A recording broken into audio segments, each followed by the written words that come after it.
Well, welcome back. Of course, with a new year now underway, people all across the country are spending more time focusing on their health and their fitness, and a lot of people may not know where to start. So thank goodness we've got Dr. Dana Bittner here this morning to give us some fitness advice and why we should really be focusing maybe a little bit more on the weightlifting and a little less on the cardio. Good morning. Thank you for being here as always. Good morning. Well, we have to start somewhere, right? Yes. And it's just crazy how muscle matters. Yeah. It really does.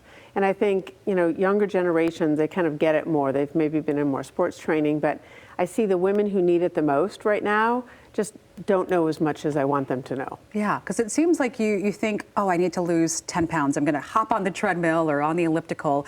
But it just seems like you could use your time maybe a little bit more wisely and actually less time just by lifting the weights instead. Right. That's a good way to think about it. And again, we've got to start somewhere and how to be efficient. And of course, your goals matter. But what I want people to think about is that bigger picture and how it really does affect our longevity, our ability to be independent, our ability to fight infections. Like muscle mass is way more than just looking a little buff. Yeah. Okay. So let's break it down a little bit. In the short term, if you increase your weightlifting, what does that do for your body? It helps you reach your goal weight and maintain your goal weight by handling your glucose metabolism. Like muscle mass is this big organ that controls our energy flow. Yeah. And so it really does help with getting to that weight and maintaining the weight, but it also helps us not fall. It helps us not be afraid of falling. It reduces our risk of diabetes. It helps us have more energy. Probably one of the number one complaints people have coming into the office is, I just don't have energy. Lift weights. Yeah. Well, got to get muscle. That's good to know because I've been a little tired lately, so I need to increase my lifting.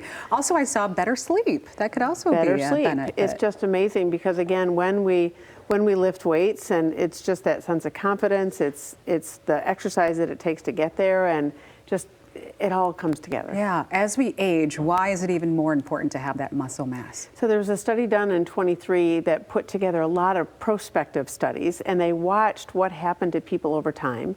And the people that passed away, they looked at their muscle mass and how did that relate to their risk of dying. And it really did affect mortality, your risk of dying. It affected rate of cancer and rate of respiratory illnesses. So we know that if a 70-year-old woman has muscle mass and she gets pneumonia, she's more likely to survive than a woman who gets pneumonia and doesn't have muscle mass. Yeah, so many reasons why we need to be increasing and picking up those weights a lot more. Exactly. How does this apply to Jane? So Jane was kind of bored with her treadmill workouts and really wanted to lose that 10 pounds. And I said, have you thought about weight training? And she said, well, I did it in the past, but I got sore and I didn't know what to do and I hurt myself and I just don't know what to do. And so, first of all, I talked about my favorite is the Peloton app. You don't have to have any of the equipment. It's amazing. And so we talked about that, but also maybe seeing a trainer even once every 2 weeks, just to get some basics and to be accountable. And so she was doing tennis, which is great for that zone 2 exercise, that cardiovascular, 2 hours a week is amazing. And I just said, could you add 20 minutes 3 times a week to some strength training? It could be Pilates, it could be bar class, it could be whatever. We've got to stress our muscles so they break down and build. Yeah, 20 minutes 3 times a week. I think we can all fit that in. I think so. What is your takeaway tip for us? Takeaway tip is just think about it and do it. Just how could you not want more muscle? Yeah. And it doesn't take as much as you think it might. So many benefits, just a little bit of our time to do so. All right, Dr. Bittner, thank you so much for your time. 7:28 still ahead for you this morning. The future of tipped wages in our state on the line tomorrow in Lansing. We'll have more on the latest vote that's set to happen in a months-long saga and the impact it could have on workers. Do you believe that all workers benefit when they have access to sick leave and when their wages go up? Now in Fox 17 Morning News, one group believes that giving tipped workers minimum wage will help, while others say it will hurt their bottom line and cost customers more. We will look at the upcoming vote that could decide that debate. And the U.S. Army Corps of Engineers working to answer an in-depth question. Is Howland Harbor deep enough?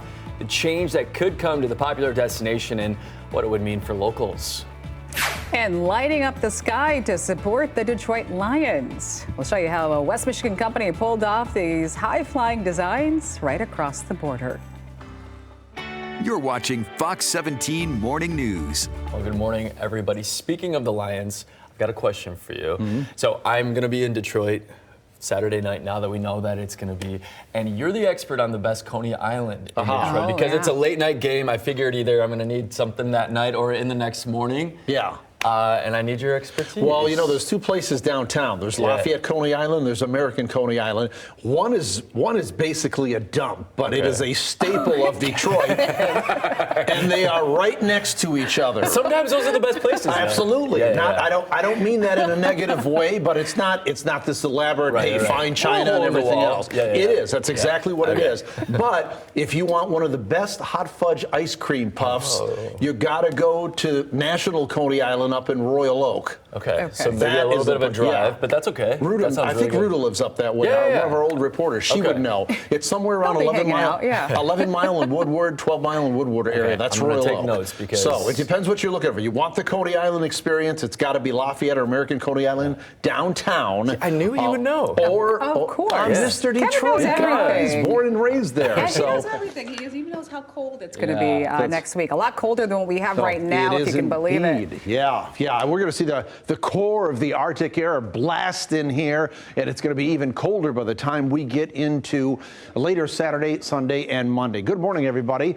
As we look out over the southern portion of Kent County down there in Wyoming here, this is the M6 corridor. You can see traffic moving pretty good. Camera shaking a little bit. There's a little bit of a breeze out there. We've had some light snow showers overnight. There might be a dusting where you live, but this continues to shrink in coverage, and that'll be the case over the next couple of hours here, leaving us with just some flurries. Here's a perfect example. That's why I show these loops, 2-hour loops. Look at how big that was, and now it continues to shrink. So today's going to be a day filled with mainly cloudy skies. Our temperatures right now in the upper teens to around the lower 20s. They're not going to move much. We'll get into the lower 20s, but the other part of that is our wind chill factor. It feels like it's in the single digits, and that's going to be with us all day. So your Wednesday planner throughout the day, mainly cloudy skies, a few lingering light snow showers or flurries for the next hour or two here, but that will diminish and high temperatures get up to about 22 degrees. That's going to feel balmy because by Sunday, Monday, and Tuesday, we're talking highs only in the single digits with wind chills well below zero. So just when you thought the Arctic air was here and it couldn't get any colder,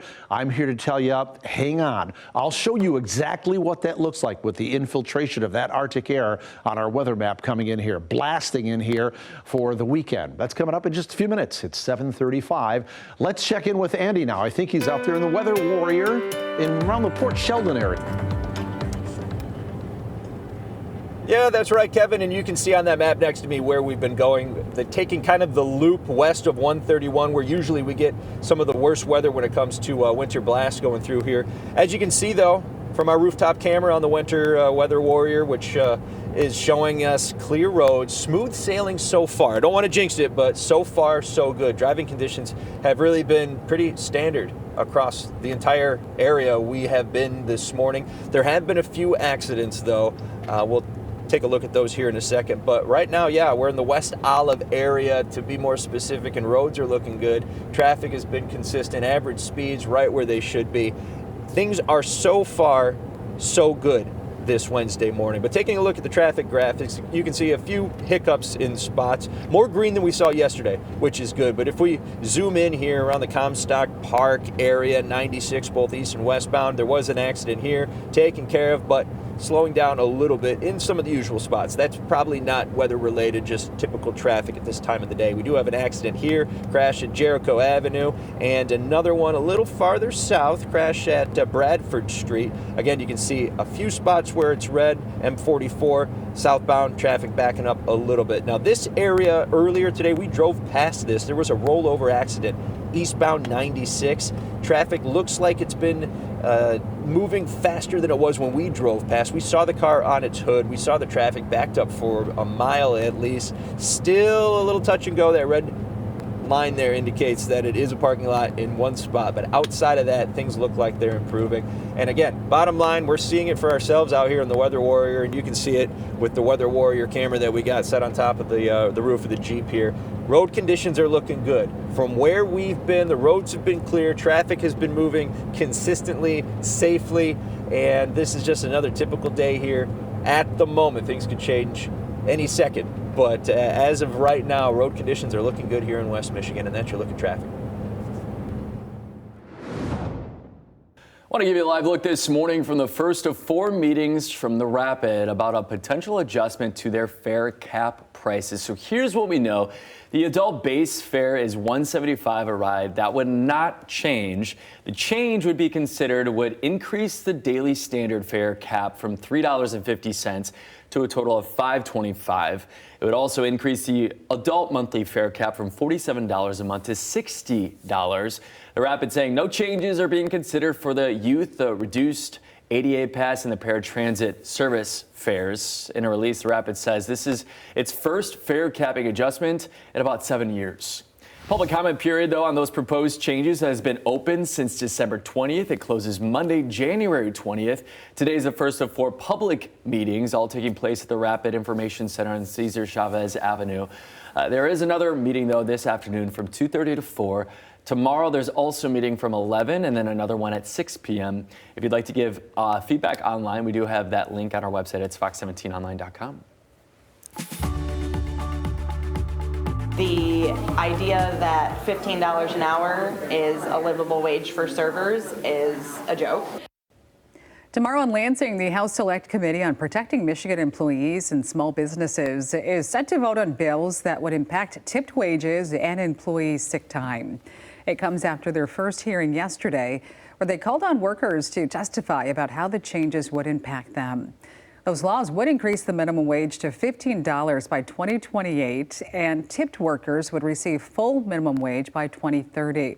Some workers and businesses are concerned that this might leave them with a smaller paycheck, as businesses will then have to increase prices to offset the difference.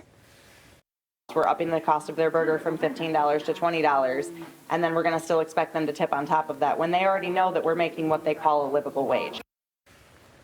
Organization that brought forth that ballot measure in 2018, One Fair Wage, says keeping the law the same means employers would provide workers their wages, not customers.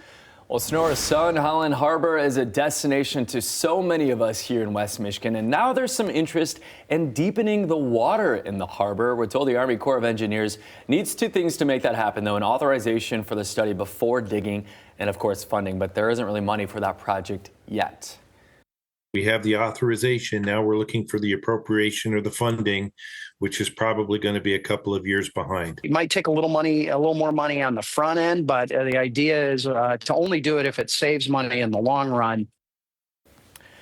So why Holland Harbor? There's local interest along with some benefits to navigation and the economy. So if it moves forward, the Army Corps of Engineers plans to meet with the public, getting some input on how that project could impact locals. They say it'll be at least 3 years, though, before the actual project would start. So they're looking to secure funding now, targeting late 2026 or sometime in 2027 before anything would start. When you get to make some of these iconic things that happen during the games and actually do it in the sky, that's something that we love doing. We love doing it for the fans. We love doing it for the Lions. Back-to-back playoff appearances, back-to-back division titles, and drone shows in back-to-back years for Starlight Aerial Productions. That drone show company, it's based in West Michigan in Coloma. This year, the Saturday show stretched across the Detroit River and launched out of Windsor, Canada, because Lions fans simply can't be contained to just one country. The Detroit Lions gifted it to Windsor and said, "Here you go. Thank you for being our fans." So Starlight Aerial Productions had to collaborate with North Star Drone Shows that's based in Ontario in order to fly in Canadian airspace. Show lasted for about 10 minutes and included lyrics from the Detroit Lions fight song, the Canadian and U.S. flags, and of course, Amon-Ra St. Brown's famous headstand celebration. We're seeing it everywhere right now. It's iconic. And don't forget, of course, the Lions are playing Saturday against the Washington Commanders, and you can watch the game right here on Fox 17. Pregame starts at 7:30, kickoff is at 8 p.m., and then stick around for the news after that when we recap the game and hopefully the victory. It's getting exciting. We're getting close to it. I know, and you're going to be in Detroit. You're really going to be feeling the excitement. Yeah, so, well, hopefully. Well, there's going to be excitement. Yeah, either hopefully way. There's before and after the game. And the celebrations, excitement. yeah, be a good time. All right, 7:42, still ahead. I'm John Matarese. You starting to worry about your home energy bills this winter? Well, we'll show you some simple ways to lower those bills and save. And we want to see your Lions pride. Just take a picture of you or a loved one rocking some Honolulu blue. Email it to us at news at fox17online.com. I've said it all wrong all morning long. And it might actually appear in our show. So here's some of the pictures that we've gotten so far.